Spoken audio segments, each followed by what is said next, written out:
أضفيت على الحسن العبقى فالورد تضوع واعتنقا حسن يا رب لنا الخلقا طهره فلا يحوي نزقا صاحي كي تستريح حضرت مولانا اللہ یار خان رحمت اللہ علیہ سلسلہ نقشبندیہ اویسیہ کے مجدد شیخ ایک بلند پایا عالم دین اور ایک کامل صوفی کی حیثیت سے مشہور و معروف تھے۔ صوفیاء کرام کے بارے میں ایک کانسیپٹ یہ بھی پایا جاتا تھا کہ صوفی وہ ہوتا ہے جو دنیا ترک کر دے، شریعت کا لبادہ اتار دے، نماز روزہ کی ضرورت ہی محسوس نہ کرتا ہو، اور پھر جنگلوں میں، ویرانوں میں، کسی دریا کے کنارے یا پھر کسی درگاہ کی دہلیز پہ گمسم بیٹھا ہو، بولے تو جھڑک دے یا پھر چپکے سے کوئی خوشخبری سنا دے، کوئی راز کی بات بتا دے۔ تو حضرت جی رحمت اللہ علیہ نے اس جاہلانہ تصور کی نفی فرمائی اور پھر دلائل السلوک جیسی مارکت الآراء کتاب لکھ کر طریقت کا پلو شریعت کے دامن سے باندھ دیا۔ آپ 1904 میں ضلع میاں والی کے گاؤں چکرالہ کے ایک زمیندار گھرانے میں پیدا ہوئے۔ والد کا نام ذوالفقار آوان تھا جو کہ کھیتی باڑی کے پیشہ سے وابستہ تھے۔ آپ کا بچپن کھیتی باڑی کے امور میں والد کا ہاتھ بٹاتے گزرا۔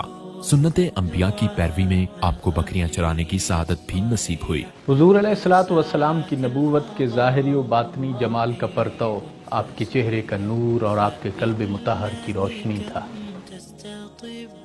آپ کے ماموں پشاور پولیس میں ملازم تھے۔ آپ نے ہوش سنبھالا تو وہ آپ کو ساتھ لے گئے اور محکمہ پولیس میں بھرتی کروا دیا۔ اگرچہ اس زمانے میں پولیس کی ملازمت کو ایک اعزاز سمجھا جاتا تھا، مگر آپ کے مزاج باصفا کو یہ ملازمت پسند نہ آئی تو اسے چھوڑ دیا۔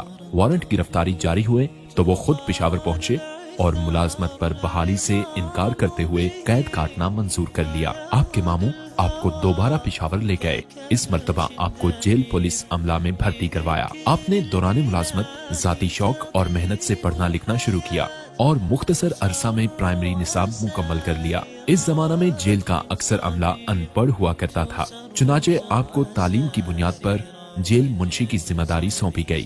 اس دوران آپ نے دینی تعلیم کا آغاز کیا۔ بطور جیل منشی قیدیوں کے راشن کا حساب رکھنا آپ کے ذمہ تھا۔ آپ ہر چیز کی درست مقدار تحریر فرماتے، جس کی وجہ سے داروغہ جیل کے لیے راشن کے معاملہ میں ہیرا پھیری کرنا ممکن نہ رہا۔ اسی حوالے سے ایک روز داروغہ جیل سے جھگڑا ہوا اور آپ نے ملازمت چھوڑ دی۔ دوران ملازمت ہی آپ دینی تعلیم کے حصول کا فیصلہ کر چکے تھے۔ گھر واپسی کے چند ہی روز بعد حصول علم کی غرض سے روانہ ہو گئے۔ آپ مختلف اساتذہ سے کئی مقامات پر حصول علم میں مصروف رہے۔ بلاخر مفتی کفایت اللہ صاحب کے مشہور مدرسہ امینیہ دہلی تشریف لے گئے، جہاں سے آپ نے دورہ حدیث مکمل کیا۔ آپ کو علمی تحقیقات کا بے حد شوق تھا۔ مختلف ممالک سے کتابیں منگوا کر ان کا مطالعہ فرماتے رہتے۔ آپ کی ذاتی لائبریری میں ہر مذہب و عقیدہ کی کتابیں موجود تھیں، ہندوؤں کے وید، انجیل کے نایاب نسخے اور سکھوں کے گرنتھ وغیرہ۔ برے صغیر پاک و ہند میں اتنی بڑی ذاتی لائبریری کسی کے پاس نہ تھی۔ آپ کو اردو، پنجابی، پشتو، عربی، فارسی، گرمکھی اور سنسکرت زبان پر مکمل عبور حاصل تھا۔ آپ نے گرمکھی زبان صرف اس لیے سیکھی تاکہ ہندو مذہب کا مطالعہ کر سکیں۔ آپ نے لوگوں کو حقیقی اسلامی تصوف سے روشناس کروانے کے لیے کتابیں تصنیف فرمائیں۔ اس حوالے سے اسرار الحرمین، سیف اویسیہ اور دلائل السلوک آپ کی یادگار تصانیف ہیں۔ آپ کی کل تصانیف کی تعداد 28 ہے۔ طریقت شریعت سے الگ کوئی مستقل راہ نہیں، بلکہ شریعت ہی کے باطنی اور اخلاقی حصہ کا نام طریقت ہے، جسے شریعت نے احسان کہا ہے۔ آپ کے شیخ حضرت علادین مدنی رحمت اللہ علیہ 10ویں صدی ہجری میں مدینہ منورہ سے ہجرت کر کے تشریف لائے اور لنگر مختوم کے علاقے میں رہائش پذیر ہوئے اور یہیں ان کا وصال ہوا۔ حضرت جی نے لنگر مختوم میں قیام پذیر رہ کر حضرت علادین مدنی کی شاگردی میں نسبت اویسیہ کے توسط سے علوم باطنی حاصل کیے۔ آپ نے وہاں 16 برس ذکر و فکر میں گزارے۔ آپ فرمایا کرتے تھے کہ بحث و مناظرہ سے حق و باطل میں فرق تو سمجھ آ جاتا ہے، لیکن مخلوق خدا کی اصلاح نہیں ہوتی۔ چنانچہ تزکیہ و اصلاح کی طرف متوجہ ہوئے اور پھر 1976 میں ظاہری بیعت کا سلسلہ شروع کیا۔ آپ ایک استاد کی طرح اپنے متعلقین کی تربیت فرماتے اور پسند فرماتے کہ آپ کا ذکر ایک پیر کی بجائے استاد کی حیثیت سے کیا جائے۔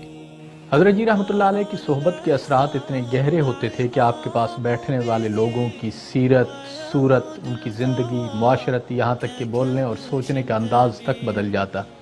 بے شمار لوگ ہیں جو آپ کی زبان بولنے لگ گئے اور آپ کی زبان سے نکلے ہوئے الفاظ اور جملے انہیں زبانی یاد ہو گئے۔ کئی لوگ ہیں جن کی دعاؤں میں حضرت جی کی دعاؤں کا رنگ آ گیا۔ فرماتے میں کوئی روایتی پیر نہیں بلکہ اسلامی تصوف و سلوک کا معلم ہوں۔ آپ نے تصوف کے موضوع پر دلائل السلوک جیسی شہرۂ آفاق کتاب لکھی۔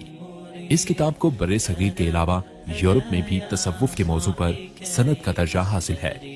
آپ کے مریدین کی ایک بڑی تعداد افواج پاکستان سے منسلک ہے۔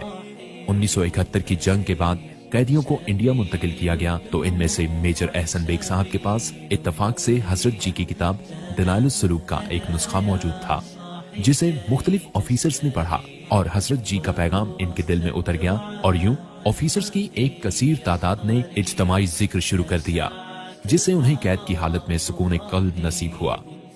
قید کے دوران ہی کرنل مطلوب حسین نے خفیہ طور پر دلائل السلوک کا انگریزی ترجمہ شروع کیا، جسے انتہائی باریک تحریر میں کاغذ کے چھوٹے چھوٹے پرزوں پر لکھا گیا اور پھر پتلون کے پانچوں میں سی کر مختلف احباب کے ذریعے پاکستان پہنچایا گیا۔ افواج پاکستان کے یہی افسران بعد میں سلسلہ عالیہ کی ترویج کا سبب بنے۔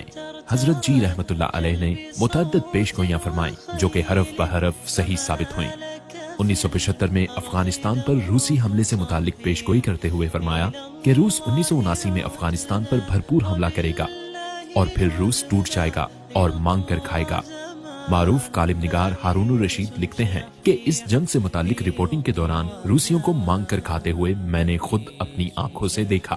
1971 کی پاک بھارت جنگ کے بعد فرمایا کہ اب پاکستان اور ہندوستان کے درمیان غزوۃ الہند سے پہلے کوئی بڑی جنگ نہیں ہوگی۔ آپ کے مریدین کی تعداد لاکھوں میں ہے۔ ماہانہ اجتماع کے موقع پر دنیا بھر سے لوگ آپ کے مزار پر حاضری دیتے اور فیض یاب ہوتے ہیں۔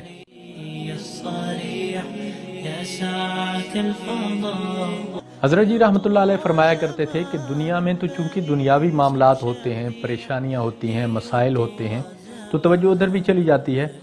تو جو لوگ میرے وصال کے بعد میرے پاس آئیں گے وہ زیادہ فیض یاب ہوں گی، کیونکہ برزخ میں تو دنیاوی معاملات نہیں ہوتے، وہاں تو کسی اور طرف توجہ ہی نہیں ہوتی۔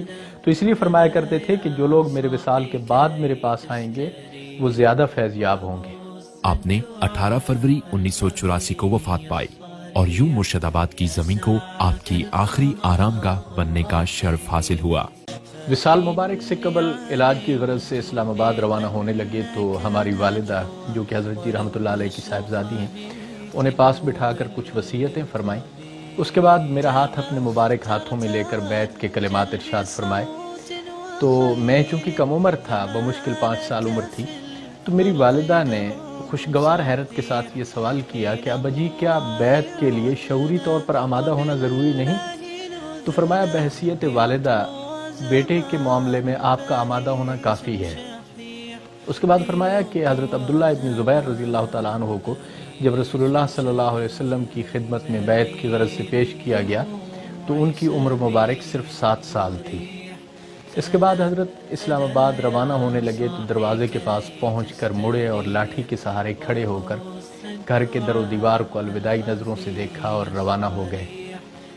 اس کے بعد اسلام آباد ہی میں آپ کا وصال ہوا۔ آپ کی وفات صرف آپ کے اہل خانہ کا ہی نہیں بلکہ دنیا تصوف و سلوک کے لیے بہت بڑا حادثہ تھا۔ اسی طرح علم و عمل، مجاہد و استقامت اور تقوی و طہارت کی ایک ایسی مسند خالی ہوئی جو شاید اب روز قیامت تک خالی ہی رہے گی۔ الحسن العبقى فالورد تضوع واعتنقا حسن يا رب لنا